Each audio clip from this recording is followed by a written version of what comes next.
There's nothing more heartbreaking than watching someone you love slip away when you're powerless to help them.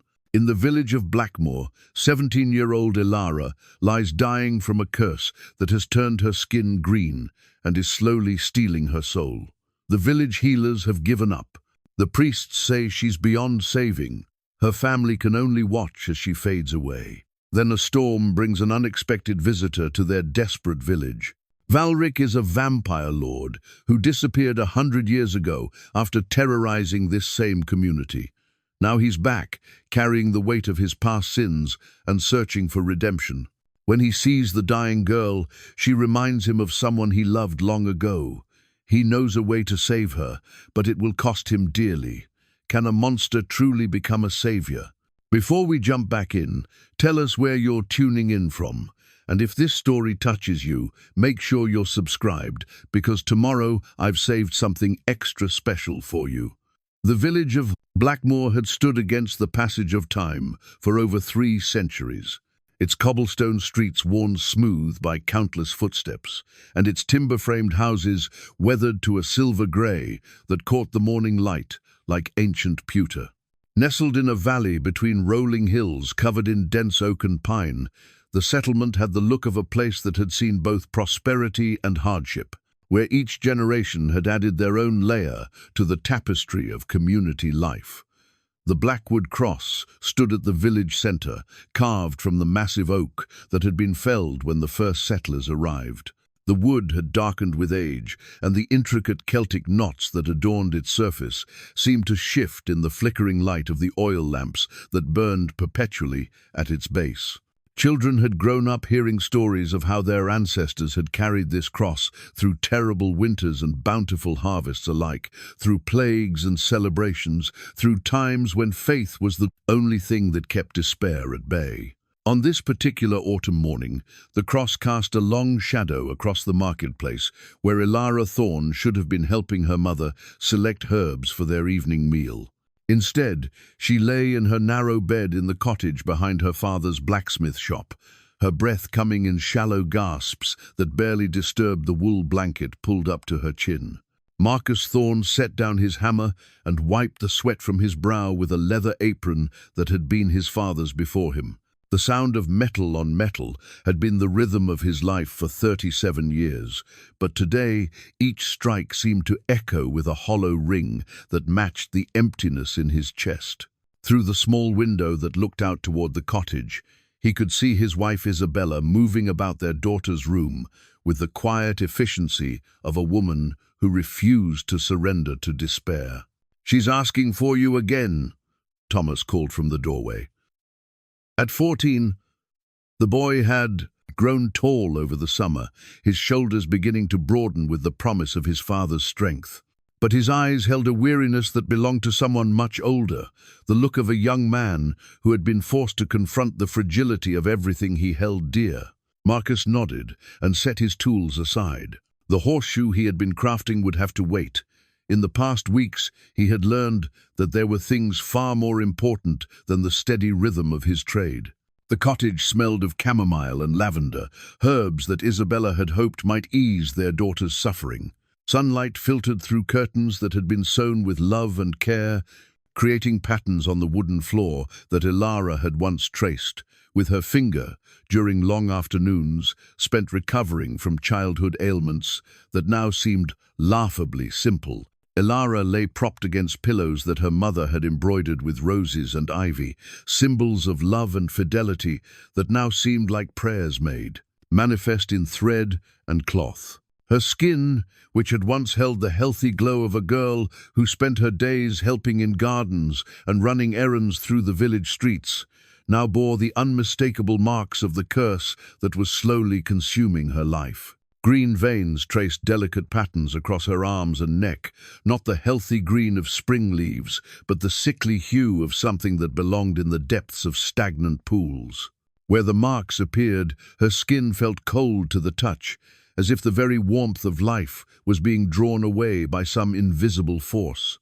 Her once bright brown eyes had dulled to the color of autumn leaves just before they fall, and when she spoke, her voice carried a hollow quality that seemed to come from somewhere far away. "Papa," she whispered as Marcus settled into the chair beside her bed. "I dreamed of her again." Marcus took her hand in his calloused fingers, careful not to grip too tightly. Even that simple contact seemed to tire her now. "Tell me about the dream." She was standing in a garden filled with flowers I've never seen before. White roses that glowed like moonlight, and vines that moved without any wind to stir them. She had my face, but her hair was longer, and she wore a dress made of silver thread. Elara paused, gathering strength for the words that followed. She said someone was coming, someone who would remember her. Isabella looked up from where she had been grinding herbs at the small table by the window. Her hands stilled on the pestle, and Marcus saw the flash of hope and fear that crossed her face. They had all learned to be wary of hope. It was a luxury they could no longer afford. "Did she say anything else?" Isabella asked, her voice carefully neutral. "She said that love sometimes wears the face of our greatest fears." Elara's eyes fluttered closed. "I don't understand what that means." Marcus squeezed his daughter's hand gently. "Rest now. Don't worry about dreams and riddles." But as he sat there watching his daughter sleep, Marcus found himself thinking about the stories his grandfather had told him as a boy. Tales of creatures that walked the line between salvation and damnation, of choices that could damn a soul or redeem it. Stories that had seemed like nothing more than entertainment on long winter nights now felt like warnings he should have heeded. The curse had appeared without warning 3 weeks ago. Elara had been helping Sage Morwyn gather mushrooms in the woods when she had suddenly collapsed, her skin burning with fever despite the cool autumn air. By the time they had carried her home, the first green marks had already begun to appear. Sage Morwyn had tried everything in her considerable knowledge of healing arts.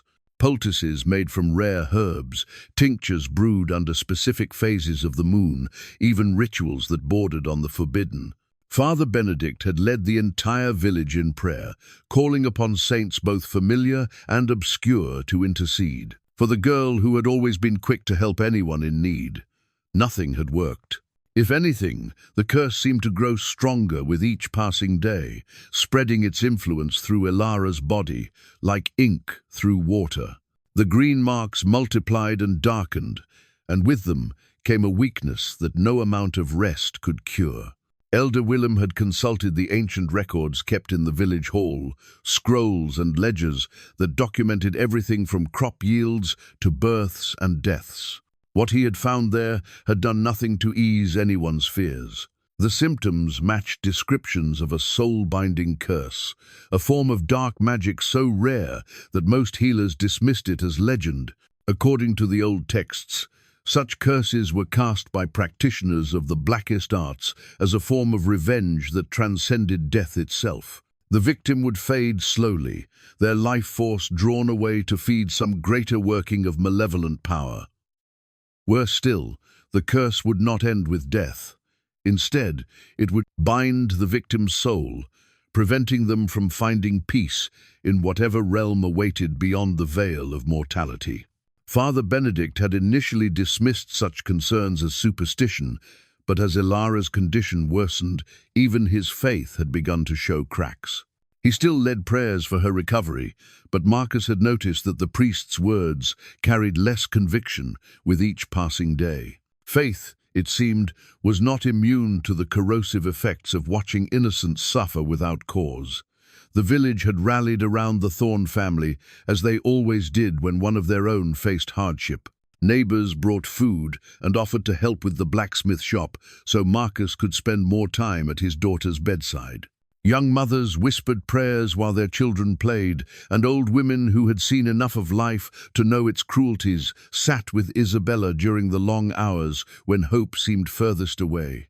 But underneath the community support, Marcus could sense the fear that nobody spoke aloud. If this curse could strike Elara, what was to stop it from claiming others? Children stayed closer to home after sunset, and people began making excuses to avoid the woods where Elara had been when the curse first took hold. Thomas had appointed himself as his sister's protector, though there was little he could do against an enemy that could not be fought with fists or courage. He spent his evenings reading to her from books borrowed from Father Benedict's library, stories of brave knights and noble quests that seemed to give her comfort, even as they reminded everyone present of how different their reality had become. She was going to be a healer, Isabella said quietly, settling into the chair on the other side of Elara's bed. She had such gentle hands, and people trusted her. Even as a child, she could calm a crying baby or soothe a frightened animal just by being near them. Marcus nodded. He had seen it himself countless times. Elara possessed an intuitive understanding of suffering and an equally natural ability to ease it. She would have made a wonderful healer, the kind of woman the village would have relied upon for generations. Instead, she was becoming something else entirely, a victim of forces that none of them understood. Outside, the wind began to pick up, rattling the shutters and sending leaves swirling past the windows. The weather had been unsettled for days, as if the natural world itself was responding to the wrongness that had taken root in their community. Storm clouds gathered on the horizon with an unnatural persistence, promising rain but never quite delivering on the threat.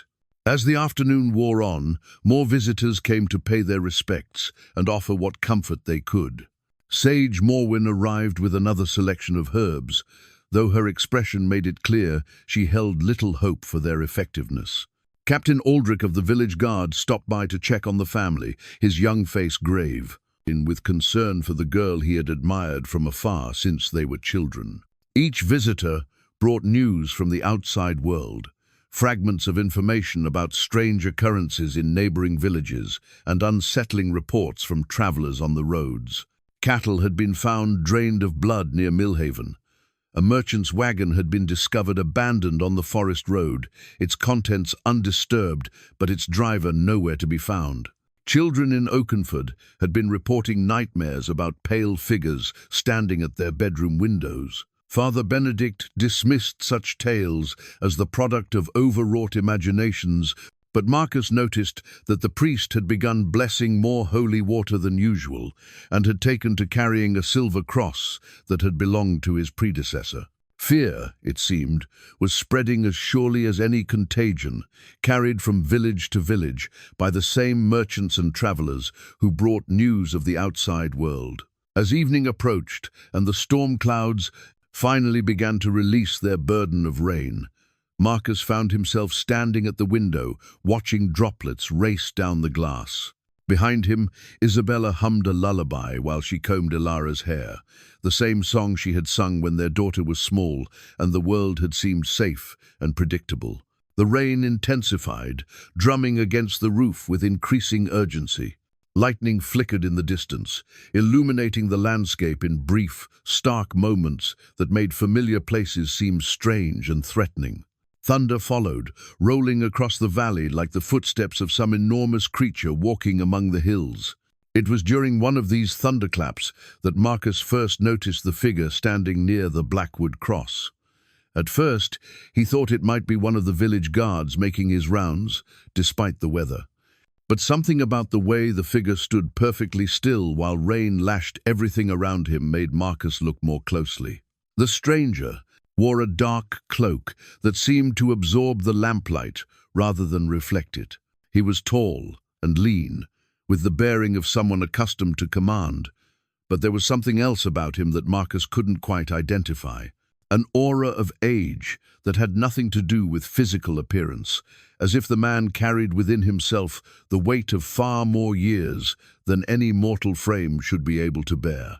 As Marcus watched, the figure turned toward their cottage, with movements that seemed oddly formal, almost ceremonial. Even through the rain and darkness, Marcus could feel the intensity of the stranger's gaze, as if those distant eyes could see through walls and into the heart of their family's suffering. "Isabella," Marcus called softly, not wanting to wake Elara but needing his wife to witness what he was seeing. "Come look at this." Isabella joined him at the window, following his gaze toward the village center. "Who is that? I don't recognize him." "Neither do I, but he's been standing there for several minutes without moving. In this rain." They watched as the stranger began walking toward their cottage with measured steps that seemed to cover ground more quickly than should have been possible. There was something hypnotic about his approach, something that made Marcus think of predators who had learned patience through centuries of hunting. "Should we wake Thomas?" Isabella asked, her voice barely above a whisper. "Not yet, but stay close." The stranger paused at their gate, his hand resting on the latch, as if asking permission. In that moment of stillness, lightning flashed again, and Marcus caught a glimpse of a face that was both beautiful and terrible, marked by features too perfect to be entirely human and eyes that held depths no mortal gaze should possess. When the thunder died away, they could hear footsteps on the path leading to their door. Slow, deliberate footsteps that seemed to echo with the weight of destiny itself. Marcus moved away from the window and positioned himself between the door and his family. Whatever was coming, whatever this stranger wanted, Marcus would face it, as he had faced every challenge in his life, with steady courage and an unwavering determination to protect those he loved. The footsteps stopped just outside the door. In the silence that followed, Marcus could hear his own heartbeat and the gentle sound of Isabella's breathing. From the bedroom came the soft whisper of Elara's labored breath, a reminder of how much they stood to lose. A knock came at the door. Not the hurried rapping of someone seeking shelter from the storm, but 3 measured strikes that seemed to resonate through the cottage like the tolling of a bell. Marcus looked back at his wife and saw his own mixture of fear and desperate hope reflected in her eyes. They had exhausted every conventional means of saving their daughter. Perhaps it was time to consider options that lay beyond the boundaries of the conventional world. He reached for the door handle, knowing that whatever happened next would change their lives forever. Marcus opened the door to find himself face to face with a man whose very presence seemed to alter the air around him. The stranger stood tall despite the driving rain, his dark cloak untouched by the storm that had soaked everything else in sight. Water ran off the fabric as if it were made of something other than ordinary cloth, pooling at his feet without seeming to touch him at all. The storm glass in Sage Morwyn's tower had been intact that morning when she checked it during her daily rounds. The ancient crystal orb had predicted weather patterns for the village for over 2 centuries, its swirling mists and shifting colors as reliable as the sunrise. But at the exact moment this stranger had entered Blackmoor's borders, the glass had developed a crack that ran from its base to its crown, splitting the mystical device in 2 with a sound like breaking hearts. "Marcus Thorne," the stranger said, and his voice carried the weight of absolute certainty. He knew Marcus's name without introduction, knew it in the way one knows the lines of a familiar poem or the melody of a half-remembered song. "I have come about your daughter." Lightning illuminated the stranger's features in stark detail. His face bore the kind of timeless beauty that belonged in old paintings, with aristocratic cheekbones and eyes the color of winter storms. But there was something else there, something that made Marcus's breath catch in his throat. This was a face that had witnessed centuries pass, like seasons that had seen empires rise and fall with the same detached interest most men reserved for watching clouds drift across the sky. "Who are you?" Marcus asked, though part of him already suspected the answer would be something he was not prepared to hear. "My name is Valric." The stranger stepped closer to the doorway, but did not cross the threshold. "I knew this village. Long ago, before your grandfather's grandfather drew his first breath, I have been away for some time." Isabella appeared at Marcus's shoulder, her maternal instincts overriding her fear. "If you know something about what's happening to Elara, please tell us. The healers say there's nothing more they can do." Valric's expression softened, and for a moment the terrible beauty of his features was touched by something achingly human. "May I enter? What I have to tell you cannot be shared in doorways and shouted over storms." Marcus hesitated. Every story he had ever heard, every warning passed down through generations, screamed against inviting this creature into his home. But Elara was dying, and conventional wisdom had already failed them completely. "Come in," Isabella said before Marcus could respond. "But know that we have nothing of value to steal, if that's what you're after." A smile ghosted across Valric's lips, sad and knowing. "What I seek cannot be taken by force, and what I offer cannot be bought with coin." He stepped across the threshold, and the cottage seemed to grow smaller around his presence. The very air grew heavier, charged with the same energy that preceded lightning strikes. Shadows gathered in corners that had been well lit moments before, and the flames in the fireplace flickered as if responding to some unfelt wind. Thomas emerged from the back room, drawn by the sound of voices. When he saw their visitor, the boy stopped short, his hand instinctively moving to the small knife he carried for whittling wood. The blade would be useless against what stood before them, but the gesture spoke to a courage that reminded Valric painfully of another young man who had faced impossible odds with nothing but determination and a good heart. "Your daughter suffers from a soul-binding curse," Valric said without preamble. "I have seen its like before, though not for many years. The green marks on her skin are not merely symptoms, they are sigils, magical anchors that bind her life force to serve another's purpose." Marcus felt his knees weaken. To hear their worst fears spoken aloud, confirmed by someone who clearly understood such dark arts, was almost worse than living with uncertainty. Can it be undone? Perhaps. But first, you must understand what you face. Valric moved to the window, gazing out at the storm with eyes that seemed to see beyond the present moment. The curse was cast by someone with considerable power and an even greater need for revenge. "Your daughter is not the target, she is the weapon." "I don't understand," Isabella whispered. Valric turned back to face them, and his expression carried the weight of old sorrows. "Someone seeks to draw me here, to this place, by threatening something precious. They have chosen well. I cannot stand by and watch innocents suffer, even if doing so damns my own soul for eternity." From the bedroom came a soft cry, weak but urgent. Elara was calling for her mother, her voice barely audible above the thunder. Isabella started toward the sound, then stopped and looked back at their mysterious visitor. "Show me," Valric said simply. They led him into the small bedroom, where Elara lay propped against her pillows like a broken doll. In the lamplight, the green markings on her skin seemed to pulse with their own malevolent life, spreading further than they had even that morning. Her breathing was shallow and irregular, and her skin had taken on a waxy pallor that spoke of life slipping away, despite all efforts to hold it close. Valric approached the bed slowly, his movements careful and deliberate. When he reached for Elara's wrist, Marcus moved to stop him, but Isabella caught her husband's arm. "Let him," she said quietly. "Look at his face." Marcus looked and saw something he had not expected. Pain.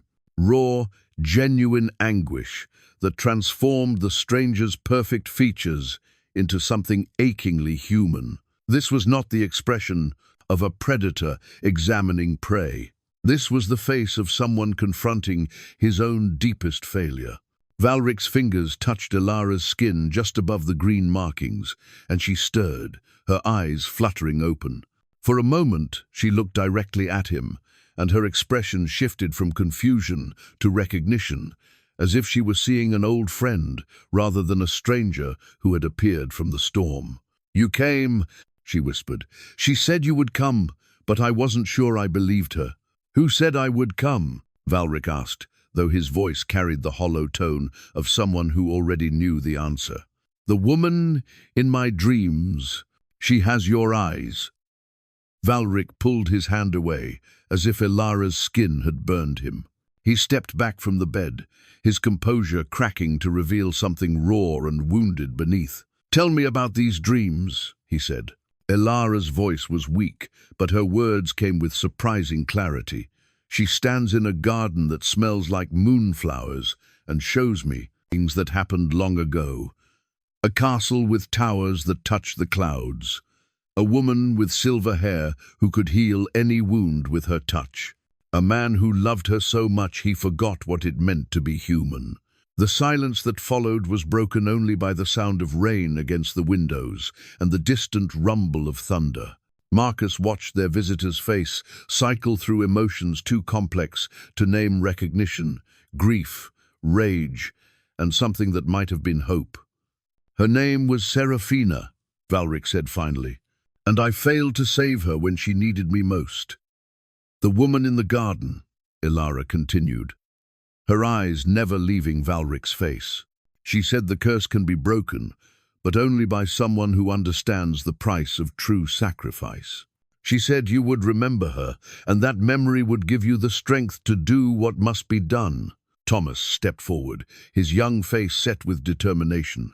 "What must be done? What can we do to save my sister?" Valric looked at the boy for a long moment, seeing in Thomas's features the same stubborn courage that had once driven Serafina to attempt the impossible. "There is a way, but it requires a blood ritual that has been forbidden for good reason. The magic involved is dangerous and unpredictable." "More dangerous than watching her die?" Marcus demanded.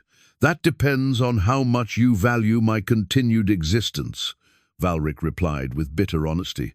"The ritual would transfer the curse from her to me, along with much of my immortal essence.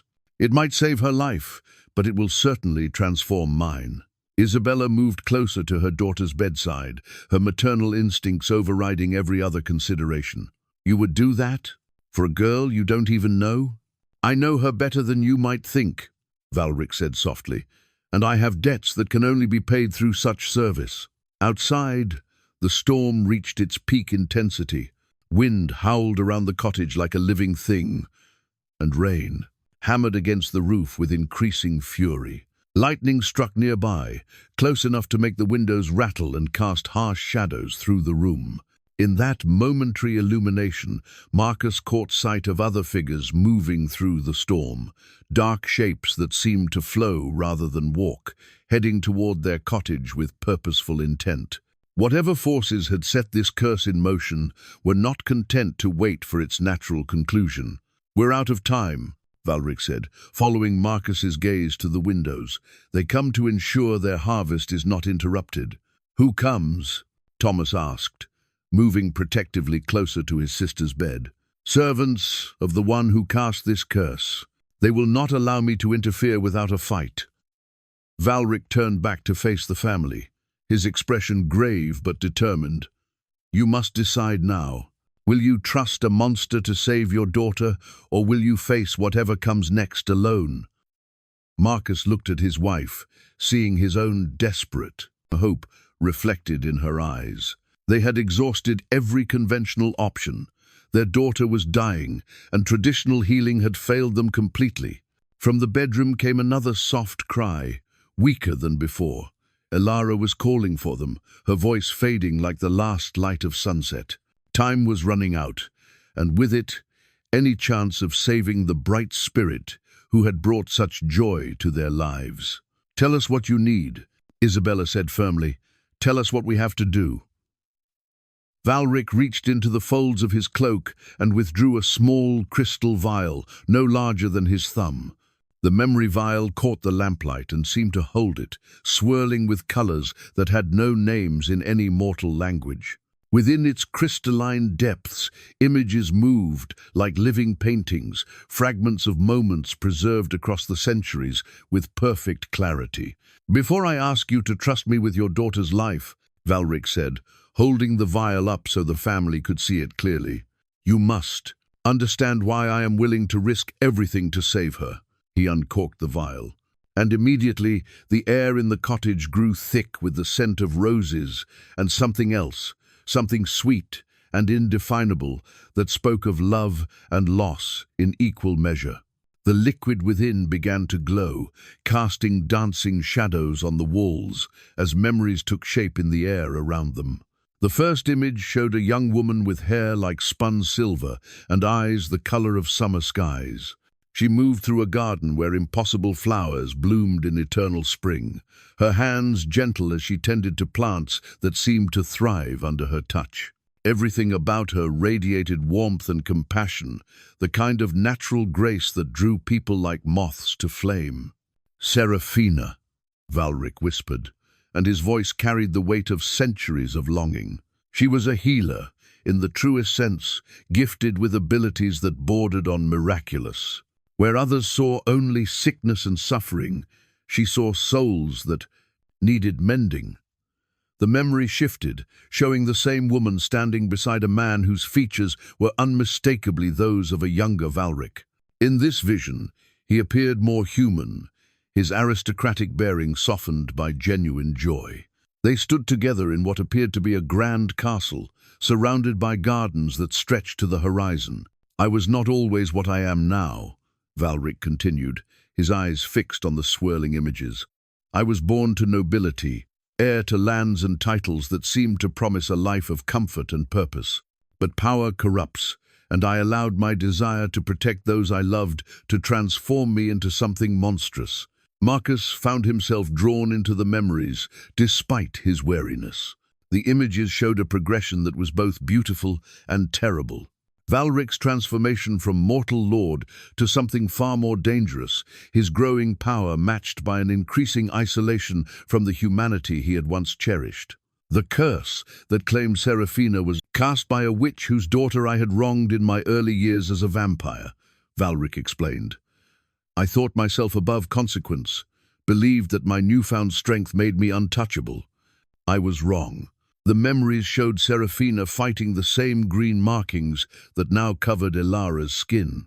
But in this case, the curse progressed much faster, consuming her in a matter of days rather than weeks. Valric's desperate attempts to save her grew increasingly frantic, his methods more extreme as conventional healing failed. "I tried everything," Valric said, and his voice cracked slightly. "Blood magic, divine intervention, bargains with entities that should never be summoned. Nothing worked. She died in my arms, while I raged helplessly against forces I could not understand or control." Isabella stepped closer to the memory vial, her expression softening with maternal understanding. "She looks like Elara." "Not merely in appearance," Valric agreed.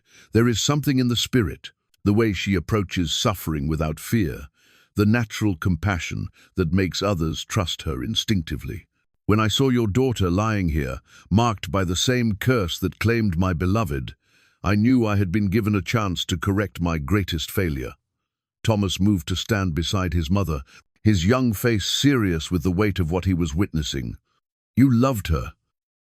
"More than my own existence," Valric replied simply, "and that love became both my salvation and my damnation." The cottage door burst open without warning, admitting a gust of wind that extinguished several candles and sent loose papers swirling through the room. Father Benedict stood in the doorway, his robes soaked with rain and his face set with righteous determination. Behind him came Captain Aldrich and 3 of the village guards, all armed with silver-blessed weapons that gleamed in the remaining lamplight. "Step away from the family, demon," Father Benedict commanded, raising a silver cross that caught the light and threw it back in sharp reflections. "We know what you are." Valric made no move to defend himself, though Marcus could see the tension that coiled through his frame like a predator preparing to strike.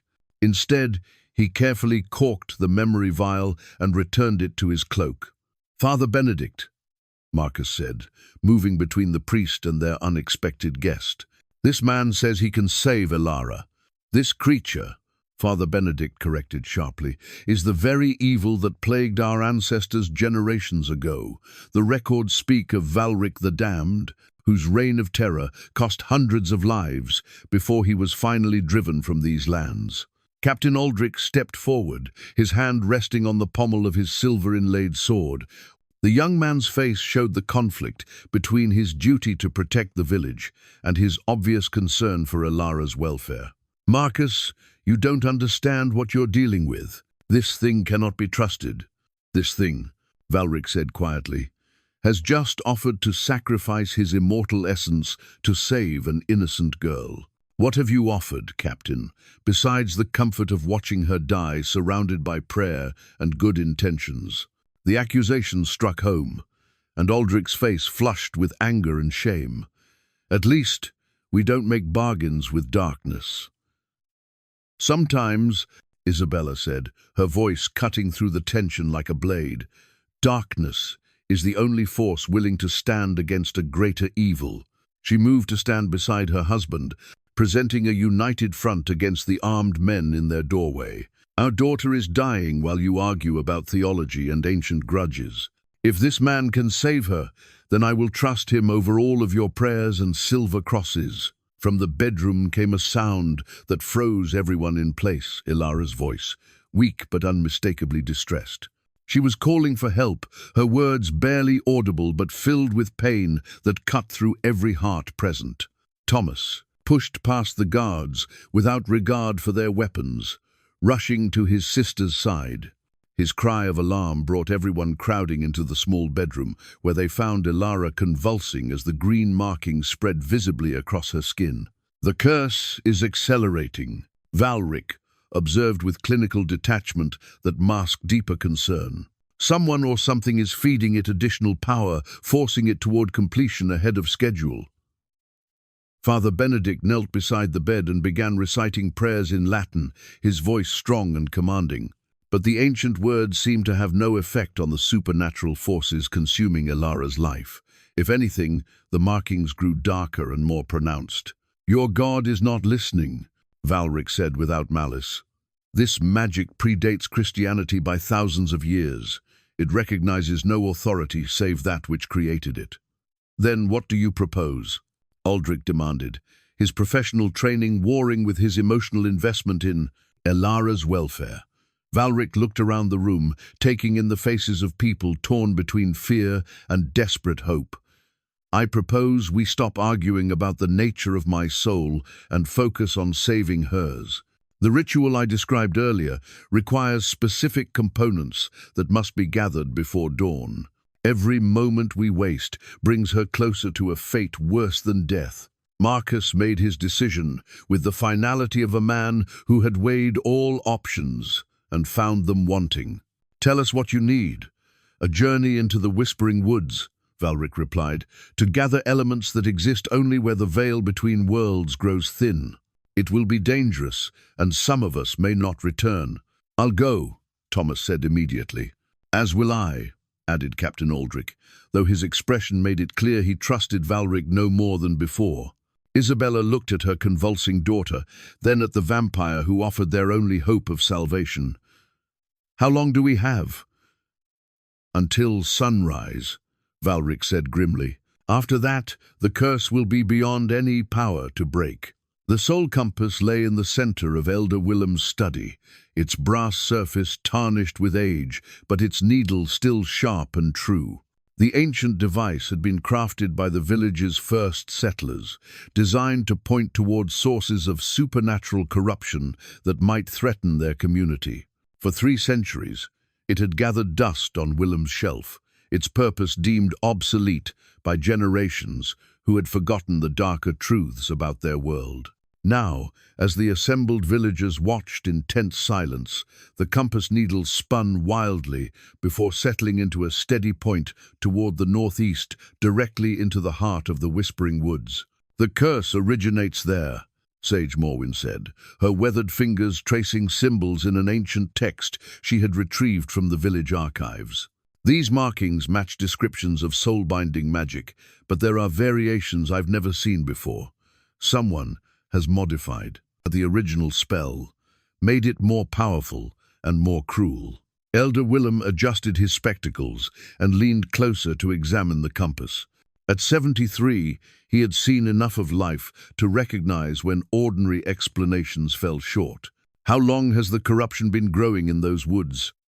"Years, perhaps decades," Valric answered from where he stood near the window, watching the storm rage outside.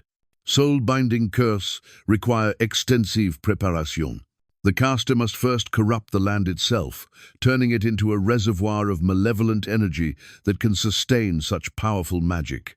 Father Benedict looked up from his own research, a collection of church records that documented supernatural incidents throughout the region's history. "There have been signs. Livestock found drained near the forest edge, travelers reporting strange dreams after camping too close to the trees. We dismissed them as coincidence." "Not coincidence," Valric said grimly. "Preparation," Captain Aldrich. studied a detailed map of the local area, marking locations where suspicious incidents had been reported over the past several years. A pattern emerged, a rough circle centered on a location deep within the Whispering Woods, where the oldest trees grew thick enough to block sunlight even at midday. "There," Aldrich said, pointing to the spot where several report markers converged. "If something has been working magic in those woods, this is where we'll find it." Sage Morwen nodded in agreement. The old texts speak of a tower that once stood there, built by a sorceress who practiced the forbidden arts. It was supposedly destroyed when the first settlers arrived, but towers built with blood magic don't stay destroyed, Valric finished. They sink into the earth and wait for someone powerful enough to call them back. Thomas, who had been listening intently from beside his father, stepped forward with the determination that had become his defining characteristic since. Elara's illness began. "What exactly are we looking for out there?" Valric consulted a piece of parchment covered with symbols that seemed to shift in the lamplight. 3 components for the ritual: moonwell water, drawn from a spring blessed by celestial light; shadow orchids, flowers that bloom only in places where great suffering has occurred; and phoenix ash, the remains of rebirth itself. "Phoenix ash?" Elder Willem frowned. "Phoenixes haven't been seen in these lands for generations. They exist wherever transformation is possible," Valric explained. "And tonight, with the barrier between life and death worn thin by the curse, one may emerge to witness either salvation or damnation." Marcus had been silent throughout the discussion, but now he spoke with the quiet authority of a man who had made his peace with necessary risks. "Who goes?" "I must," Valric said without hesitation. "Only I have the knowledge to identify the components and the power to gather them safely." "I'm going too," Thomas declared, ignoring his father's sharp look of disapproval. "Elara is my sister." Captain Aldrich straightened his shoulders, professional duty overriding personal reservations. "If there's to be an expedition into dangerous territory, it needs proper leadership and protection." Sage Morwen closed her ancient text and reached for her traveling cloak. "And it needs someone who understands the old magics, even if that understanding is incomplete." The 4 unlikely companions prepared to leave while the rest of the village gathered at the Thorn Cottage to maintain vigil over Elara. Isabella refused to leave her daughter's side, tending to the girl with fierce dedication, while Father Benedict led quiet prayers and Elder Willem organized the practical needs of a community under supernatural siege. As they prepared to depart, Valric drew Marcus aside for a private conversation that weighed heavily on both men's hearts. "There are things you should know before we leave," Valric said quietly. "The ritual I propose will require more than just gathering components. It demands a sacrifice that cannot be undone." Marcus studied the vampire's face, reading truths that words could not fully convey. "Your immortality, and perhaps my existence entirely. The curse that binds your daughter is connected to my past failures. Breaking it may require paying a debt that has accumulated interest for over a century." "Why tell me this now?" "Because if I don't return, you must understand that Elara's life was worth the price I paid. Don't let guilt or second thoughts poison whatever peace my sacrifice might bring." Marcus gripped Valric's shoulder with the calloused hand of a man who understood the weight of difficult choices. "Come back alive, all of you. She'll need to thank you herself when this is over." The journey into the Whispering Woods began under a canopy of storm clouds that seemed to press down upon the earth with malevolent intent. Lightning provided their only illumination as the small party made its way along paths that grew increasingly treacherous with each step away from civilization. The trees themselves seemed aware of their presence, branches reaching out like grasping fingers and roots rising from the forest floor to catch unwary feet. The very air grew thick with an oppressive energy that made breathing difficult and clear thinking nearly impossible. "Stay close," Valric warned, as shadows began moving independently of the wind. "The corruption here is old and hungry. It will try to separate us, to pick us off one by one." Thomas gripped his father's old hunting knife more tightly, though he knew such mundane weapons would be useless against the forces that dwelt in these woods. His courage was born not of ignorance but of love, the kind of fierce devotion that makes ordinary people capable of extraordinary things. Captain Aldrich kept one hand on his silver-blessed sword, while the other held a lamp that cast dancing circles of light through the oppressive darkness. His military training served him well in maintaining formation and watching for threats, but nothing in his experience had prepared him for an environment where the very landscape seemed actively hostile. Sage Morwen moved with surprising confidence for a woman of her years, following paths that existed more in memory than physical reality. Her knowledge of the old ways guided them toward their destination, though she could not protect them from the growing awareness that something ancient and malevolent was stirring in response to their presence. As they pressed deeper into the woods, the soul compass needle began to vibrate with increasing intensity, pointing steadily toward whatever source of corruption awaited them in the heart of the Whispering Woods. The redemption blade had been forged in an age when the line between honor and necessity was drawn in blood rather than words. Its steel held the memory of countless battles, and its edge had never dulled despite centuries of use. The sword was more than a weapon, it was a symbol of Valric's power, his authority, and his capacity for both creation and destruction. Now he drew it from its ancient scabbard and laid it reverently on the moss-covered stones that marked the entrance to the forest's deepest mysteries. The blade caught what little moonlight filtered through the canopy, reflecting it back with an inner radiance that spoke of magic woven into the very metal. "I surrender this willingly," Valric said, his voice carrying formal weight that echoed strangely among the twisted trees. "Let no one doubt that I come seeking redemption rather than conquest." Thomas watched this ceremony with wide eyes, beginning to understand that they were witnessing something far more significant than a simple gesture.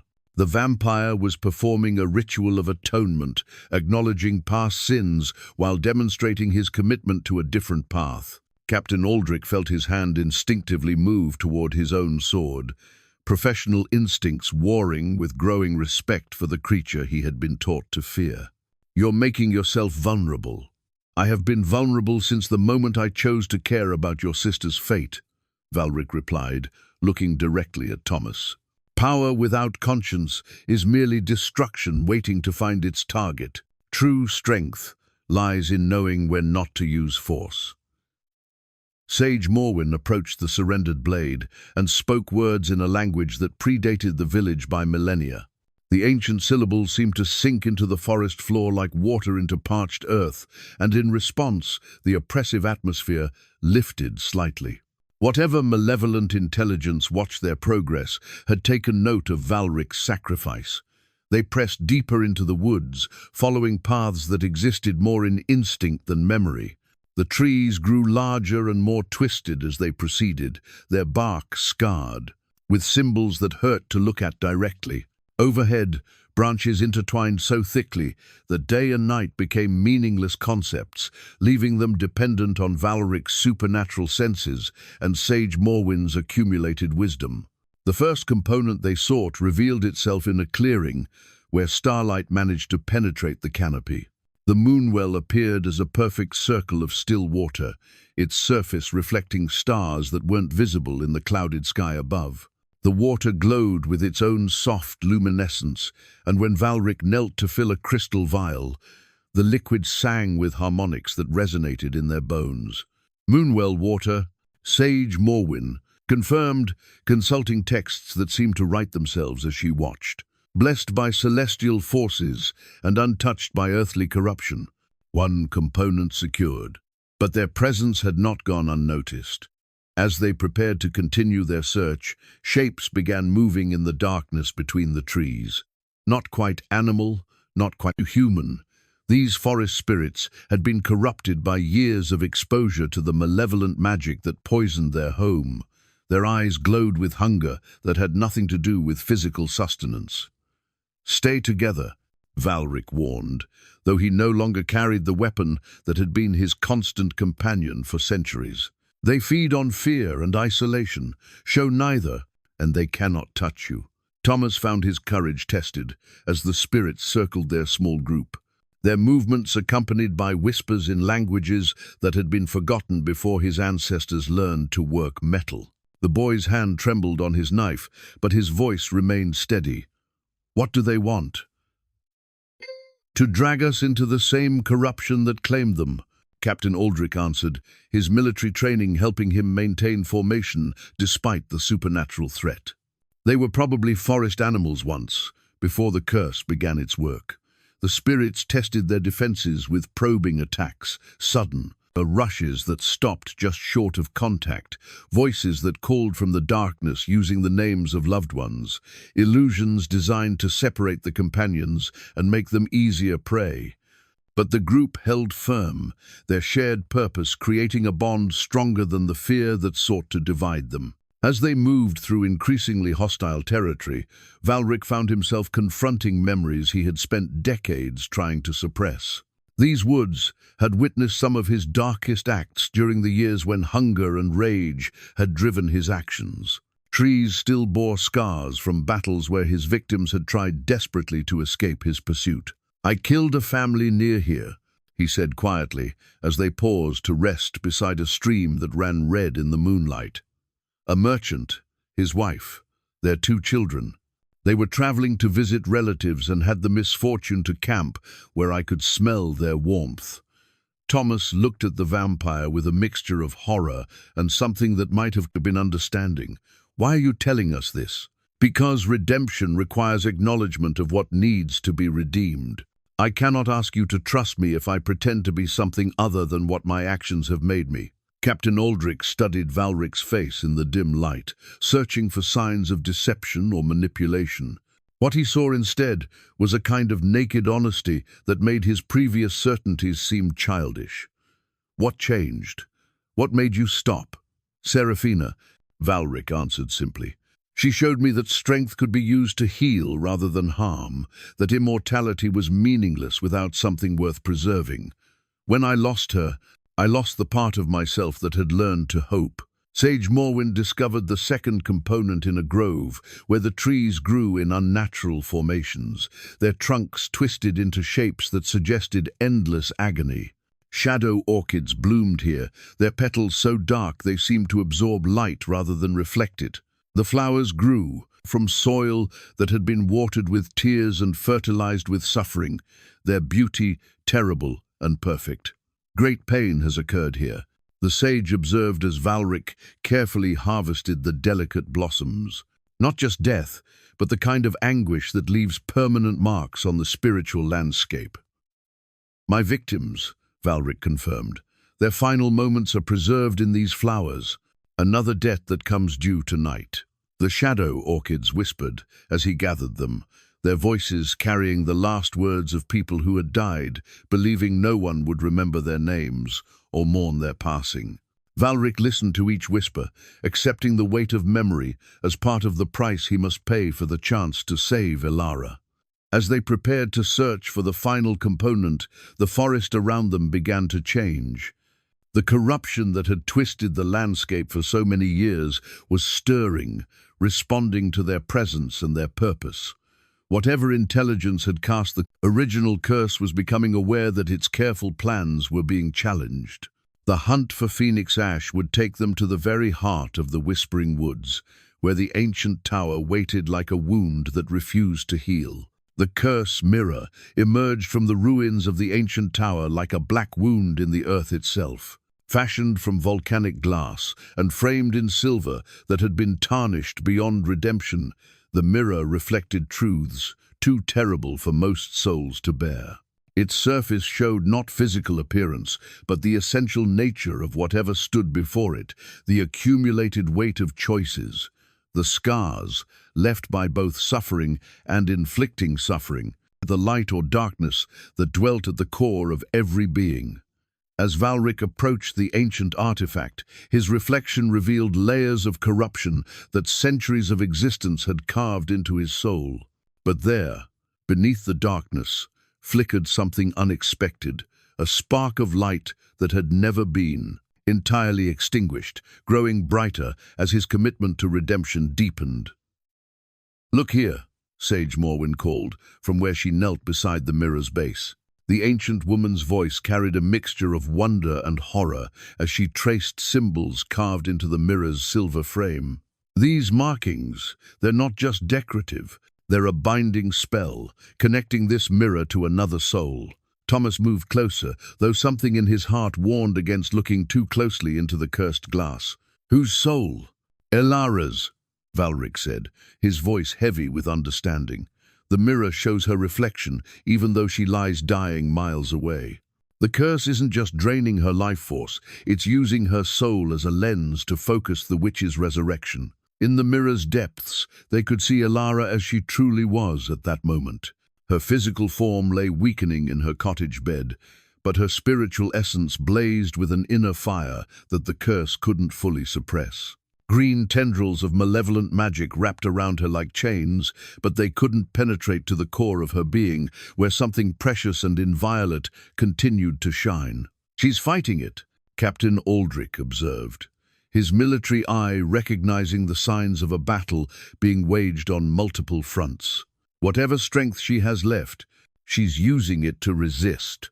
"More than resist," Sage Morwen corrected, her weathered finger pointing to patterns in the magical energy visible within the mirror. "She's transforming it.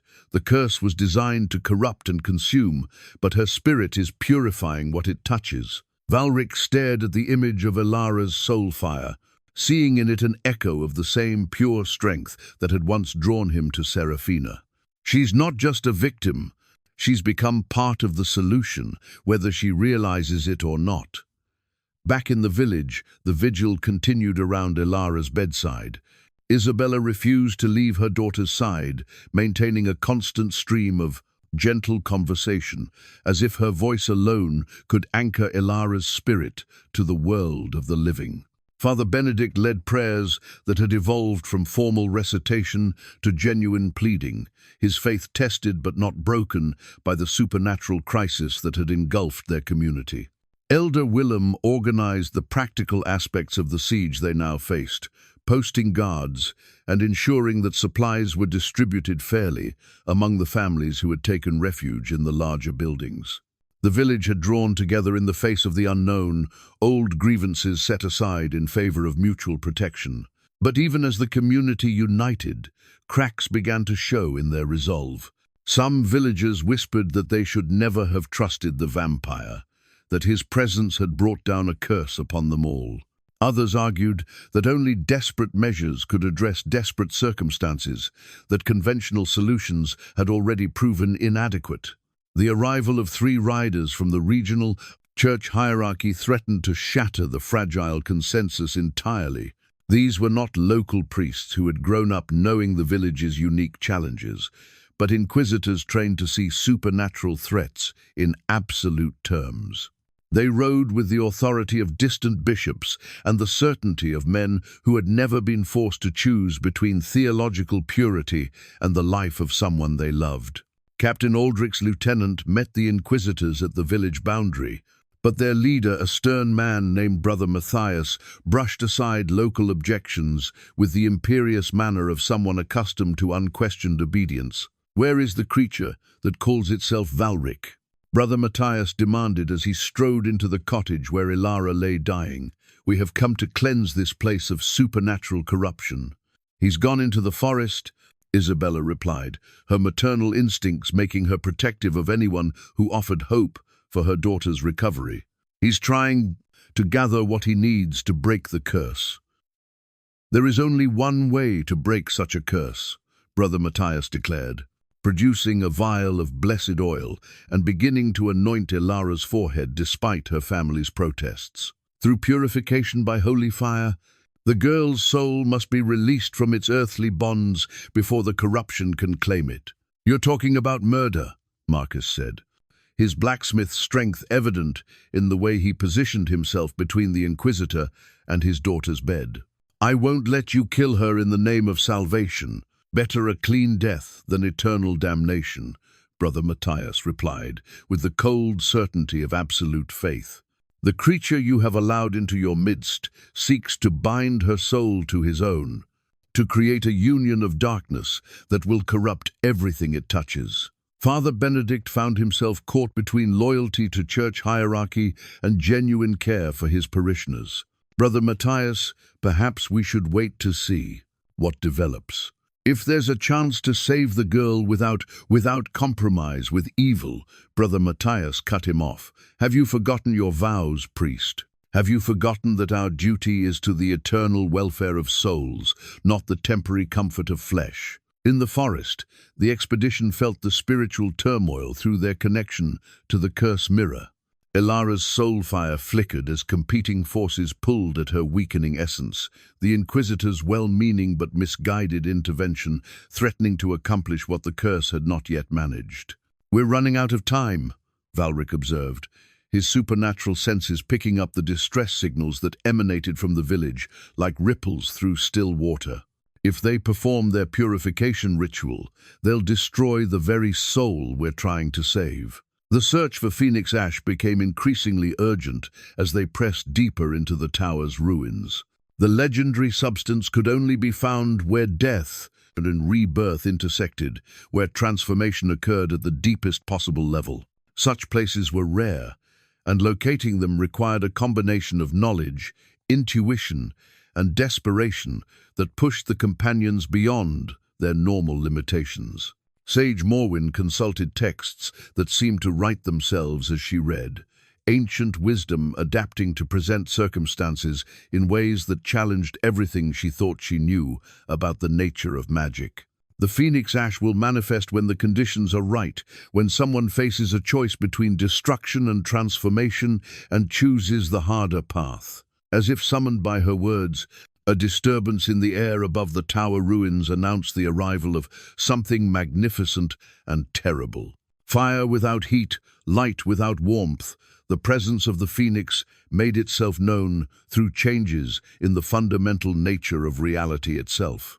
The truth pendant had waited centuries for this moment, hanging forgotten in the ruins of the ancient tower, until Sage Morwen's searching fingers closed around its tarnished chain. The moment she lifted it from its resting place among fallen stones, the pendant began to glow with an inner light that made honesty not just possible, but inevitable. No lie could exist in its presence, no deception could survive its luminous truth. As the pendant's power filled the ruined chamber, Captain Aldrich felt compelled to speak words he had never intended to voice. "I sent word to the Church Inquisitors," he confessed, his military bearing crumbling under the weight of enforced honesty. "I told them about Valric's return, about the family's decision to trust him. I thought I was protecting the village." Thomas turned to stare at the captain, betrayal and understanding warring in his young features. "You brought them here?" "I was afraid," Aldrich continued, unable to stop the flow of truth. "Afraid that my feelings for Elara were clouding my judgment. Afraid that I was letting personal desire override my duty to protect everyone else." Valric studied the young captain with eyes that had seen countless such moments of revelation. "And now I realize that sometimes duty and desire point in the same direction," Aldrich replied, "and that protecting someone you love is the highest form of service." But the pendant's power had only begun to reveal the secrets that lay buried beneath years of assumption and half-remembered legend.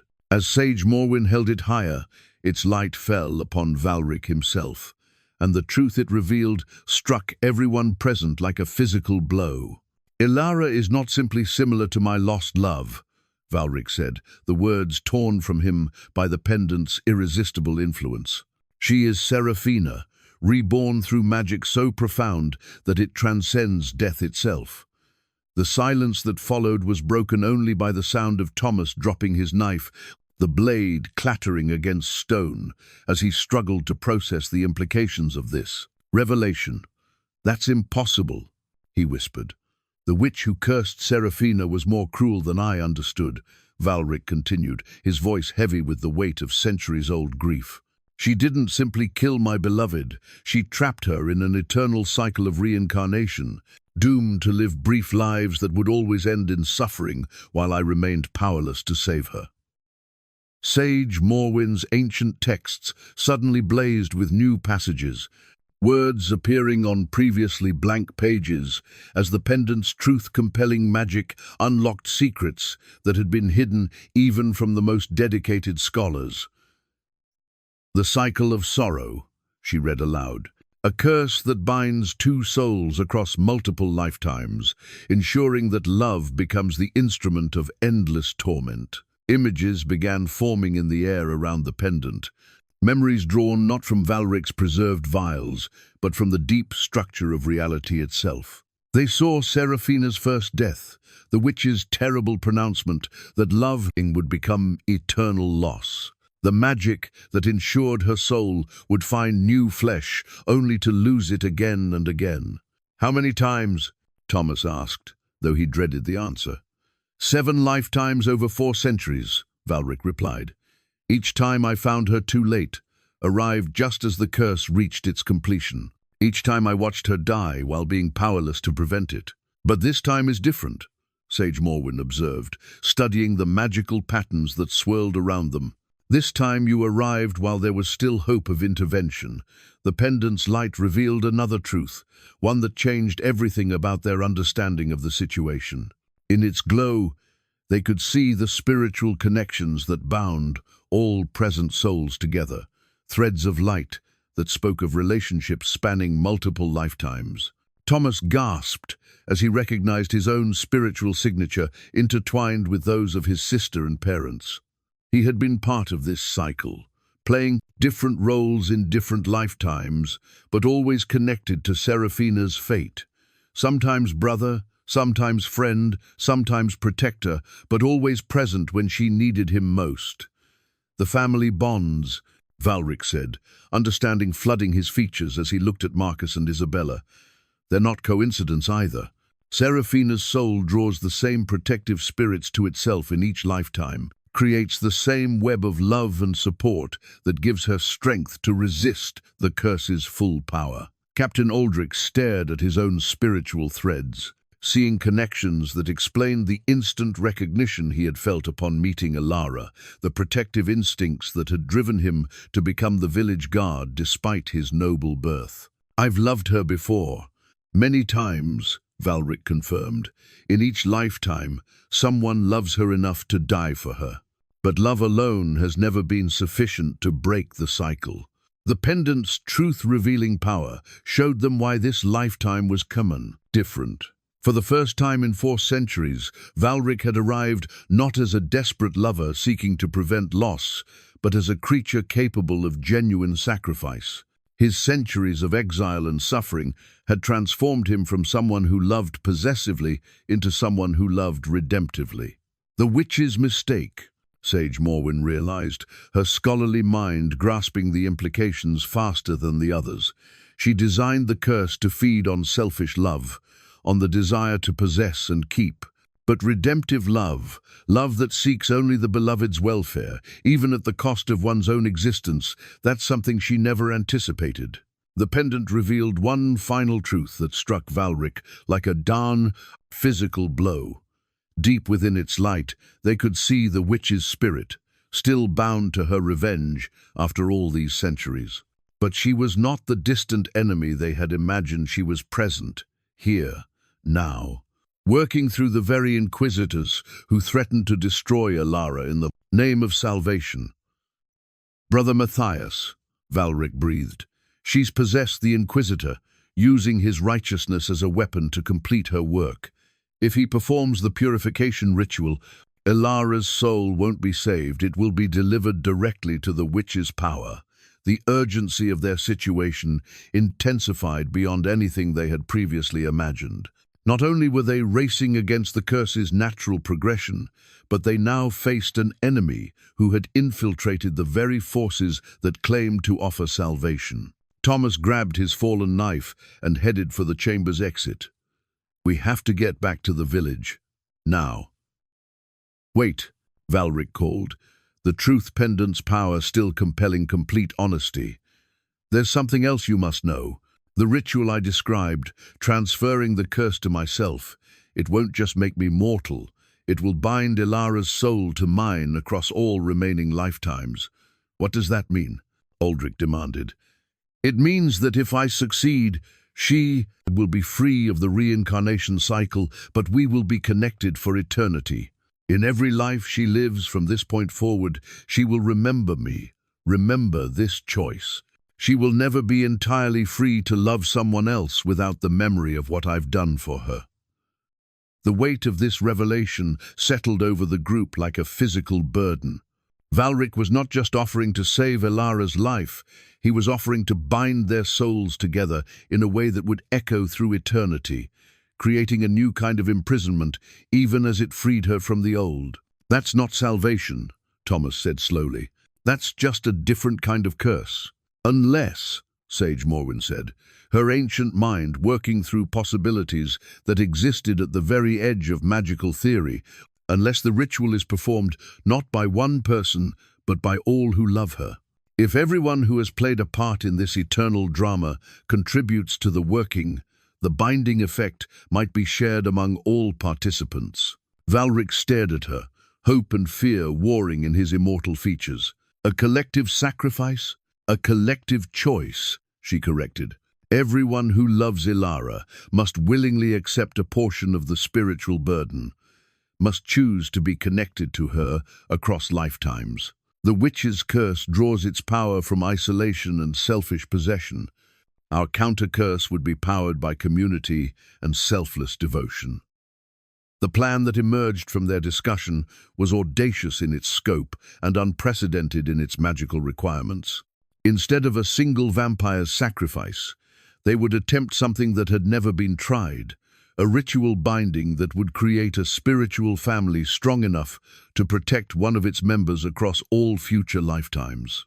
But first, they had to return to Blackmoor before the possessed Inquisitor could complete his own deadly ritual. The race against time had become a race against a corrupted understanding of salvation itself. The Unity Circle had been carved into the earth at Blackmoor's founding, 13 stones arranged in a pattern that echoed the constellations visible on the night the first settlers had claimed this valley as home. For 3 centuries, the circle had served as the heart of community gatherings, harvest celebrations, wedding ceremonies, and solemn occasions when the village needed to speak with one voice about matters that affected them all. Now, as storm clouds gathered overhead with unnatural intensity, the ancient stones began to glow with inner fire that spoke of magic far older than any church doctrine or scholarly theory. The Unity Circle was awakening to its true purpose, called into service by a crisis that threatened not just individual lives, but the very nature of spiritual existence itself. Valric and his companions arrived at the village outskirts to find chaos. The Inquisitors had not waited for theological debate or community consensus. Brother Matthias, his movements jerky and unnatural, as the witch's spirit fought to control his righteous flesh, was already in the process of purifying Elara through rituals that bore no resemblance to any sanctioned church practice. "Stand aside," the possessed Inquisitor commanded, as Marcus tried to block his approach to Elara's bedside. The man's voice carried harmonics that belonged to no human throat, and his eyes blazed with light that cast no warmth. "The creature's corruption must be cleansed before it spreads to consume you all."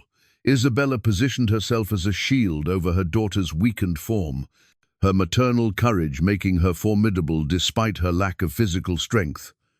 "You'll have to go through me first." "If necessary," Brother Matthias replied, and the casual cruelty in his tone made it clear that the witch's influence had overwhelmed whatever compassion had once motivated the man's religious calling. Father Benedict found himself caught between loyalty to church hierarchy and genuine pastoral care for his flock. The theological implications of the situation stretched his understanding to its breaking point, but watching a colleague threaten a family under his protection clarified his priorities with sudden, painful clarity. "Brother Matthias," Father Benedict said, stepping forward with quiet authority, "I must ask you to step away from the girl." Your behavior is neither consistent with church teaching nor appropriate to our circumstances. You have been compromised by exposure to supernatural corruption, the possessed inquisitor replied, his hand moving to the blessed silver blade at his side. Stand aside, or be cleansed along with the rest.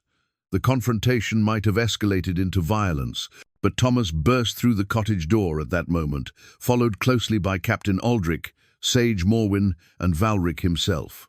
The vampire's return shifted the supernatural balance in the room, his presence causing the witch's possessing spirit to recoil slightly.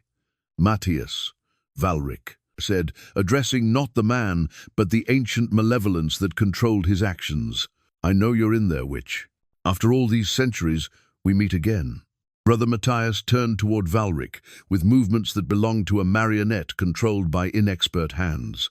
When he spoke, his voice carried the weight of accumulated hatred that had festered for longer than most kingdoms had existed. "You destroyed my daughter, vampire.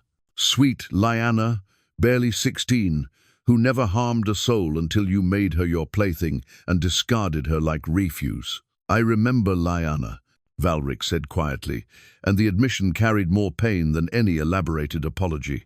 "I remember all of them. Every face, every name, every moment when I chose cruelty over compassion. Your daughter deserved better than the monster I was then." "Acknowledgement means nothing," the witch replied, through Matthias's increasingly distorted features. "Justice requires blood for blood, suffering for suffering.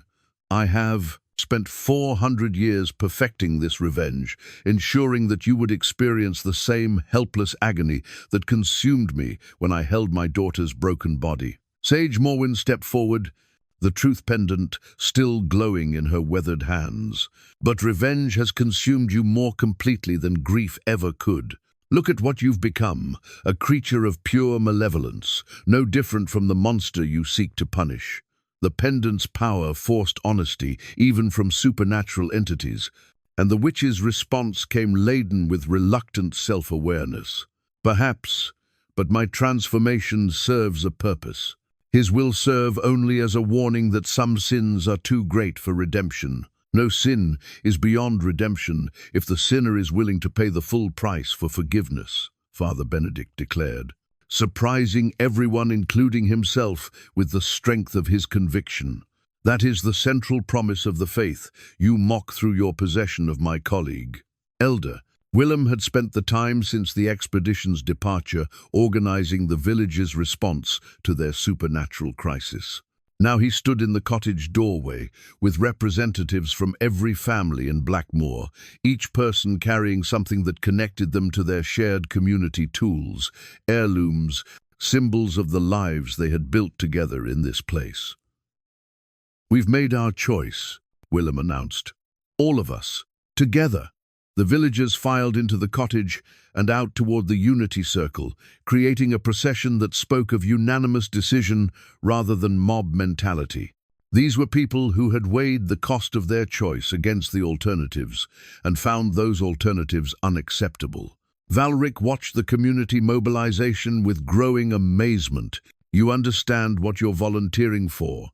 The ritual will bind you all to Elara's spiritual journey across lifetimes. You'll be connected to her joys and sorrows, her triumphs and failures, for as long as souls endure." "She's one of ours," Willem replied simply. "That means something here." Marcus carefully lifted his daughter from her bed, her weakened form barely stirring as he carried her toward the unity circle. The green markings on her skin had spread further during their absence, but they pulsed with less malevolent energy, as if her spirit was indeed learning to transform the curse from within.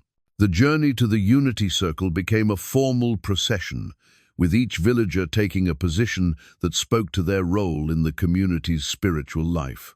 Children walked with their parents, understanding instinctively that they were participating in something that would shape the rest of their lives. Elderly residents leaned on younger arms, but maintained the dignity of people who had seen enough of existence to recognize when extraordinary measures were required. The possessed brother Matthias followed, no longer attempting to prevent the ritual, but clearly planning some form of intervention at the crucial moment. The witch's centuries of planning had not included the possibility of an entire community choosing sacrifice over safety, and her malevolent intelligence was adapting its strategy to account for this unexpected development. Captain Aldrich had organized the village guard into a protective formation around the circle, not to keep anyone out, but to ensure that the ritual could proceed without external interference. His men bore weapons blessed by Father Benedict, silver-edged blades and arrows that could harm supernatural entities if the need arose. As they reached the Unity Circle, Valric began the complex process of preparing the ritual space. The three components gathered from the Whispering Woods moonwell water, shadow orchids, and the phoenix ash they had finally obtained, when the great bird manifested to witness their moment of collective choice, were arranged according to patterns that existed at the intersection of multiple magical traditions. Sage Morwyn consulted texts that continued to write themselves, ancient knowledge adapting to circumstances that had never before existed in human history. The binding will require each participant to offer something of themselves, a memory, an emotional connection, a piece of their spiritual essence. The more willingly it's given, the stronger the collective protection will become. Thomas was the first to step forward, his young face set with determination that spoke of rapid maturation under extreme circumstances. "I offer my memory of teaching Elara to whittle when we were children. The patience she showed, the way she made me believe I was the best teacher in the world, even when I was clumsy and frustrated." Isabella followed, tears streaming down her face as she spoke of lullabies sung over a cradle, of small hands that had learned gentleness by caring for injured birds, of a daughter who had grown into someone worthy of pride and sacrifice. Marcus stepped forward with the steady courage that had carried him through 37 years of honest work and genuine devotion.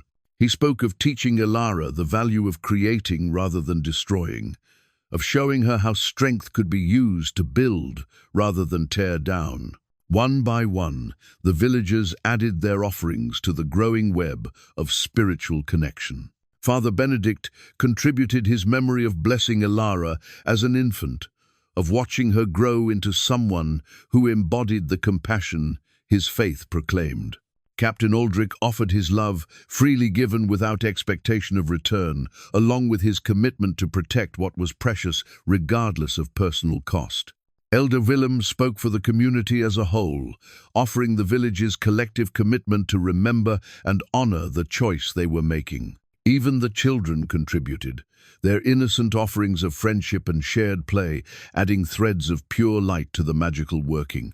As the spiritual web grew stronger, the Unity Circle stones began to resonate with harmonic frequencies that seemed to reach into the very foundation of reality.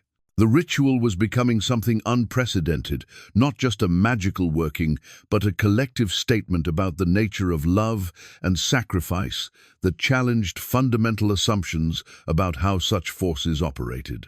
But success was not guaranteed, and the possessed inquisitor waited for his moment to strike. The witch's ancient hatred seeking one final opportunity to complete her centuries-long revenge. The life chalice manifested from the very air as Valric spoke words that had not been uttered for 1,000 years, golden metal taking shape through will and sacrifice rather than forge and hammer. The ancient vessel gleamed with inner light that spoke of divinity touched by mortality, of power willing to diminish itself for love's sake.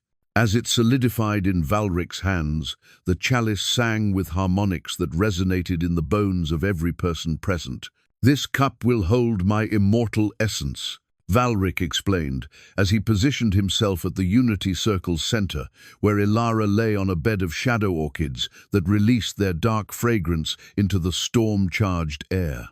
"What flows from me to her is not just blood, but centuries of accumulated life force.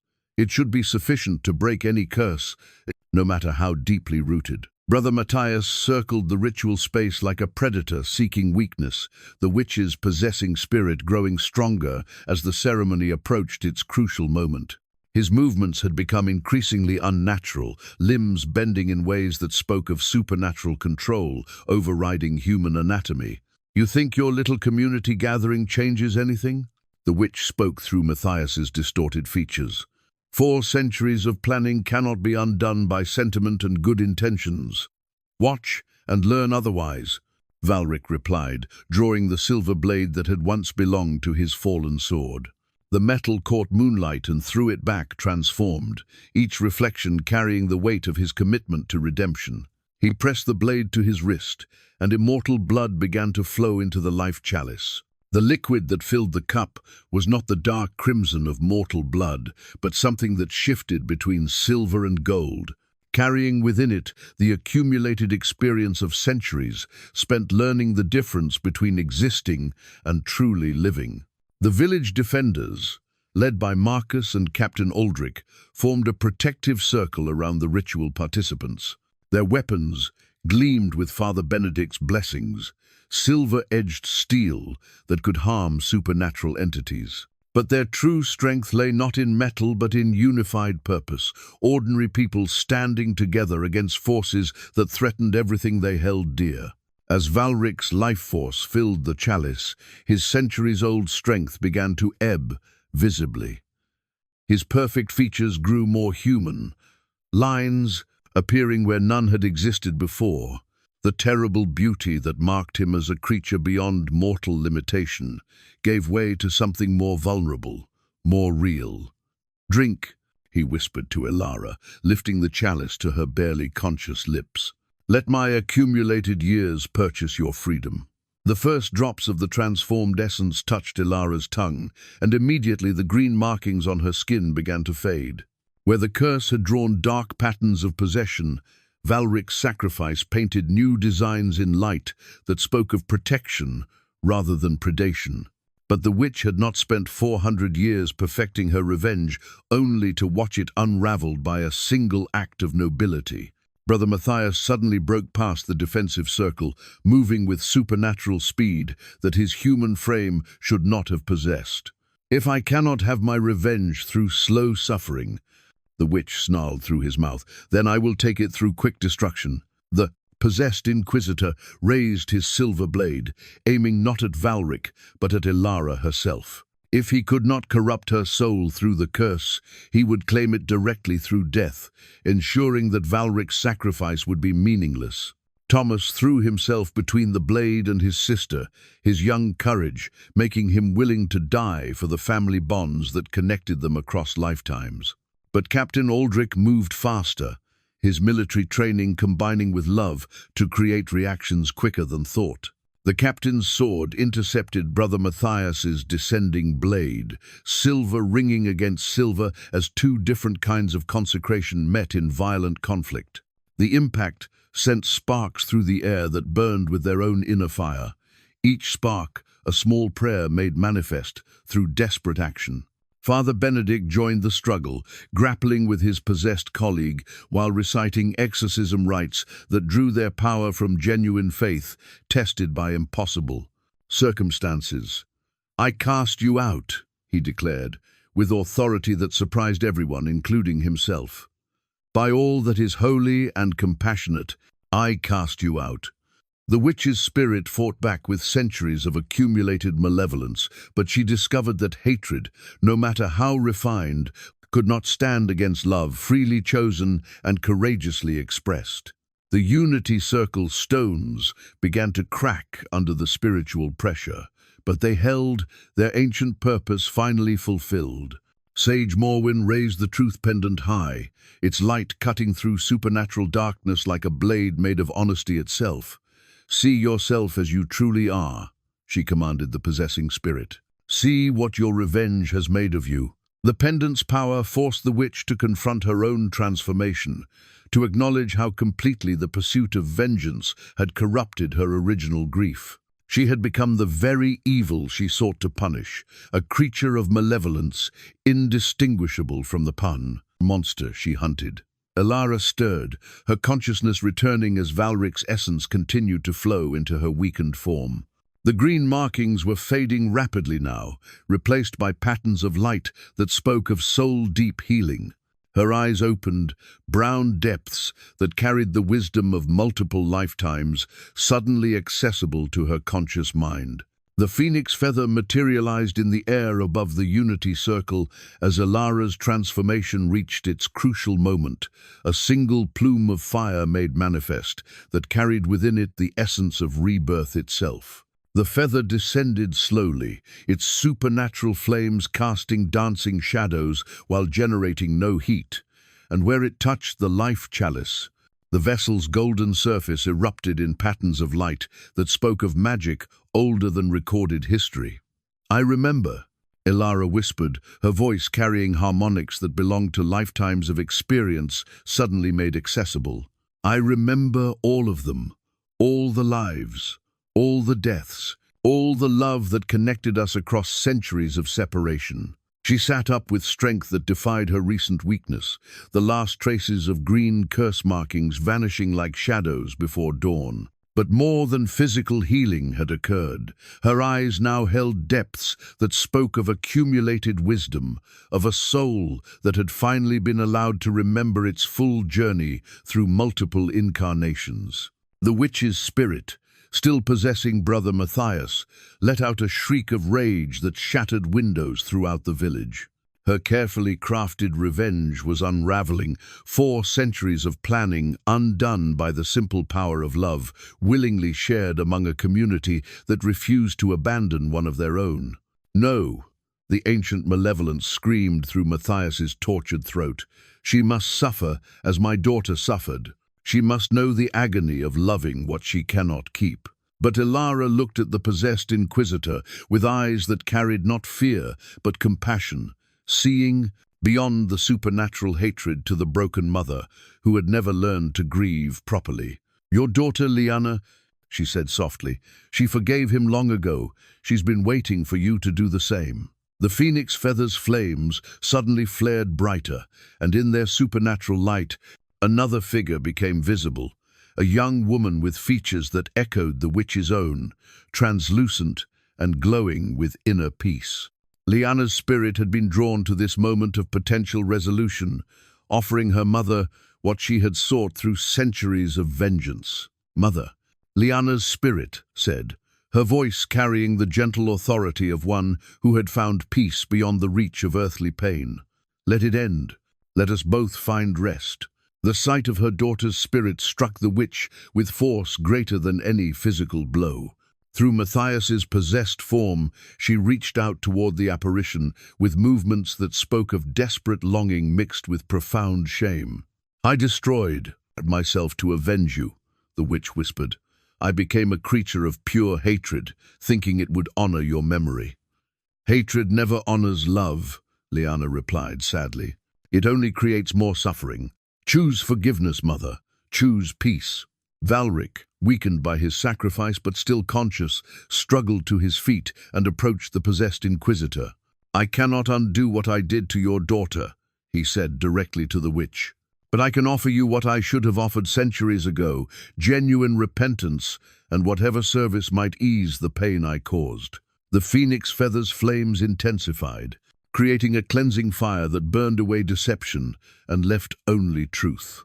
In that pure light, the witch was forced to confront not just her daughter's forgiveness, but the reality of what her pursuit of revenge had cost. She had become the very evil she sought to punish, had inflicted upon countless innocent souls the same suffering that had once driven her to vengeance.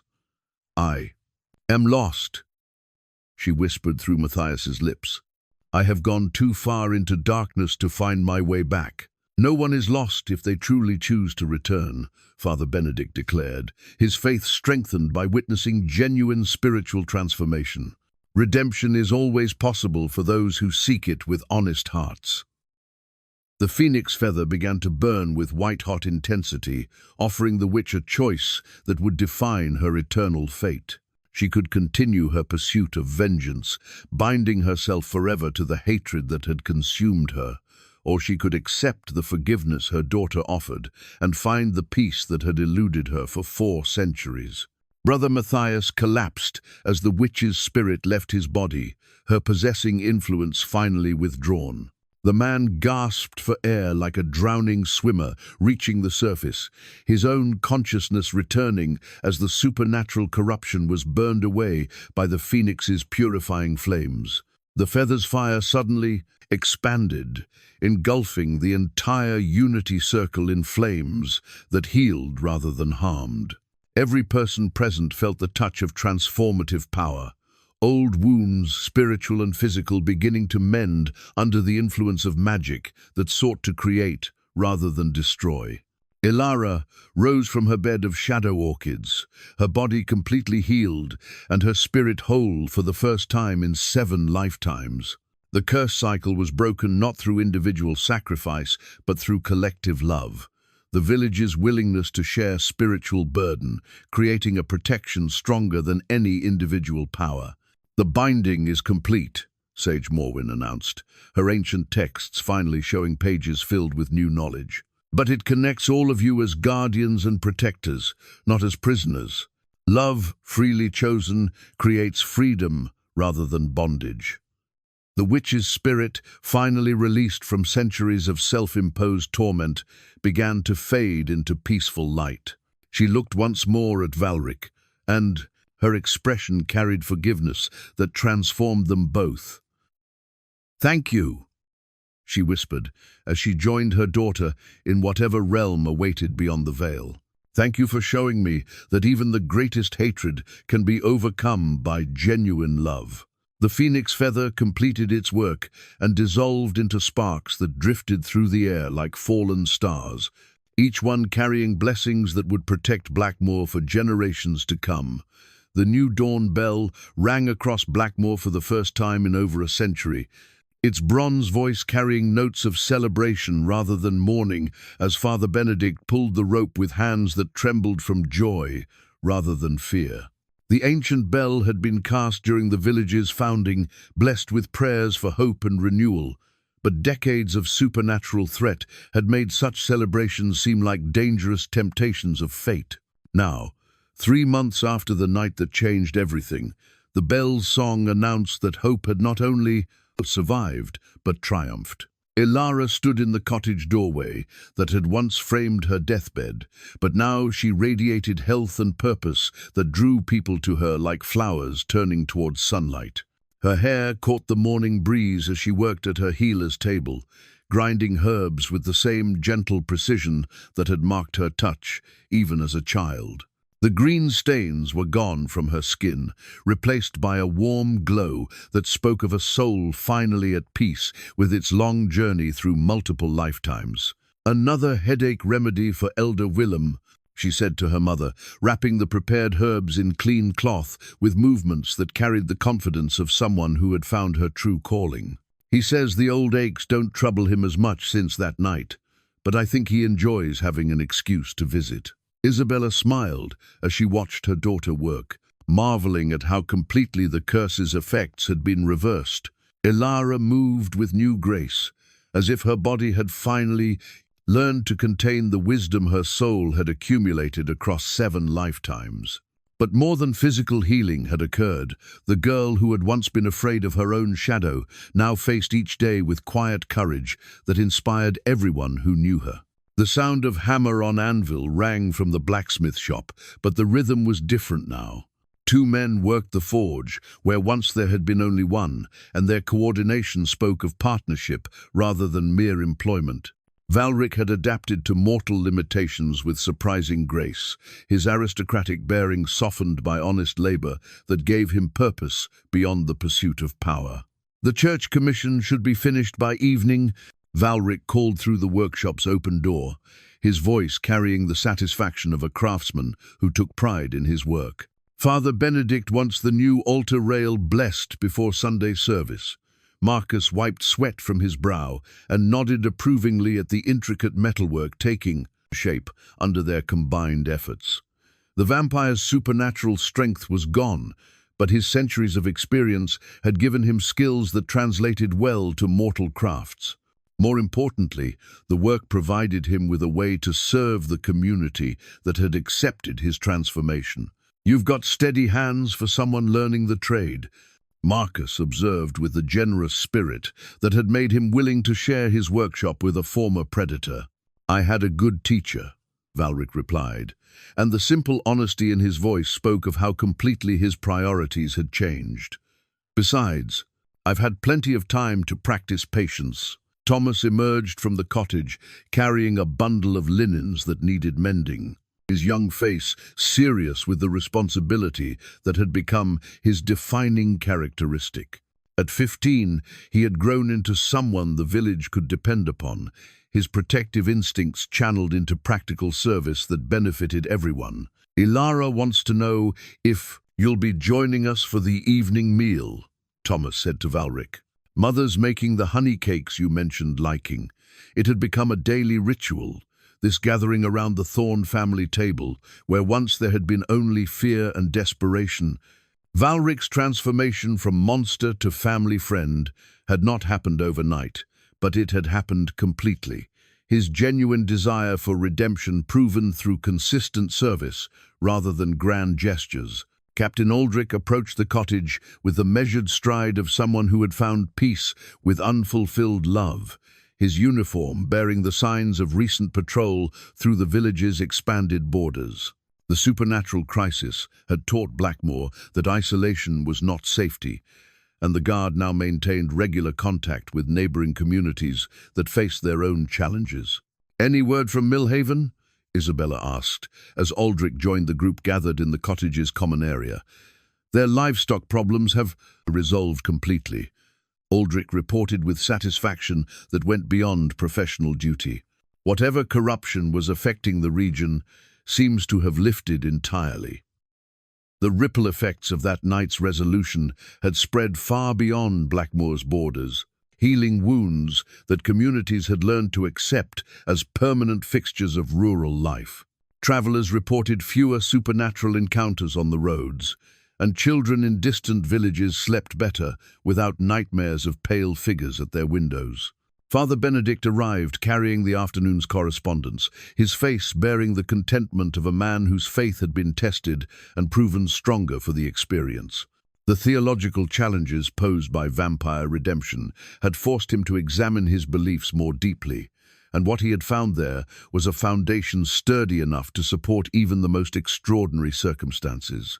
"Letter from the regional bishop," he announced, settling into his usual chair with the comfort of someone truly at home. "The church hierarchy has officially recognized our handling of the supernatural crisis as exemplary. They're sending scholars to study how community bonds can strengthen divine protection." Elara looked up from her work with eyes that carried the wisdom of ages but retained the warmth of youth. "Will you tell them the truth about what happened?" "Every word," Father Benedict replied without hesitation. "Faith that cannot withstand examination is not worth preserving. What we experienced here proves that love and sacrifice can accomplish miracles that surpass any magic." As afternoon faded into evening, the village settled into the rhythm of ordinary life, made extraordinary by the knowledge of what they had survived together. Children played in streets that no longer carried undertones of fear, and their parents worked with the quiet satisfaction of people who had discovered that courage was not the absence of fear, but the willingness to act, despite it. Elder Willem made his daily journey to the Unity Circle, where the ancient stones now stood as a monument to the power of community choice. The circle had become a place of pilgrimage for people from other villages who sought to understand how ordinary individuals had accomplished something unprecedented in the annals of supernatural conflict. "They want to know the secret," Willem often told visitors who asked about that miraculous night, as if love freely chosen were some kind of arcane mystery rather than the most natural force in creation. The new dawn bell continued ringing as sunset painted the sky in shades of gold and crimson, its song carrying across valleys where other communities were learning that hope was not naive optimism, but a choice that required constant renewal. In Blackmoor, that choice had been made not once but daily by people who understood that redemption was not a destination but a way of traveling through life. Valric stood with Elara in the garden behind the cottage, watching stars emerge in a sky finally free of supernatural storm clouds. Their relationship had evolved into something neither romantic possession nor distant gratitude, but the deep friendship that comes when two souls recognize their shared commitment to healing rather than harming the world around them. "No regrets?" Elara asked softly. "Only that it took me so long to learn what you've always known," Valric replied. "That strength without compassion is merely destruction waiting for an excuse." The new dawn bell's final notes faded into peaceful silence, but its message echoed in hearts that had learned to choose love over fear, hope over despair, and redemption over revenge.